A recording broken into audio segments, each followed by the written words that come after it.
we've taken every asset that our country has, bundled it up together, and handed it over to the Westminster politicians, saying, here, do what you want with it. Maybe give us some of it back, but do what you want.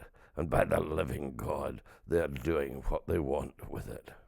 The worst thing that can happen to any wealthy country is for there to be an enormous difference between the very rich and the very poor. In Scotland, we have plenty of the very poor. A quarter of our families with children are living below the poverty level. This depression is creeping up on us and squeezing ordinary people harder and harder. The people who go to food banks and soup kitchens are often people with jobs who are finding the cost of living too much for them to afford even the ordinary decencies on a Christmas table, and they've got to go for help. Nobody among our rulers in Westminster lives below the poverty level. They are all making themselves rich at our cost. Scotland has always been a radical country. We have always been the people who crossed the road to help somebody else who is in need.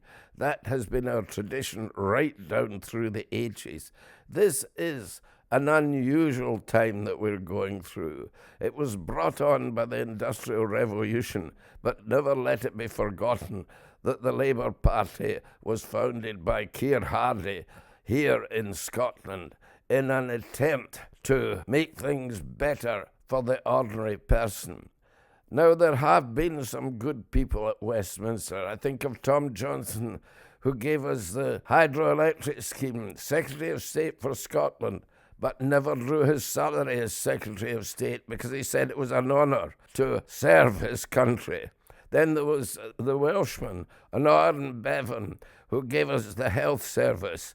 And then when they put a charge on the prescriptions, which was no part of his plan in the health service, he immediately resigned and gave up all the wealth of being a cabinet minister.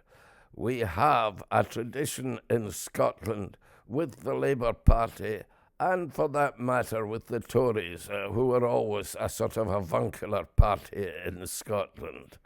But these days have gone. How many Labour governments have we had since 1945, and still a quarter of our children look wistfully for what they will never own? Lay something in front of a thief and turn your back, and it's gone in an instant.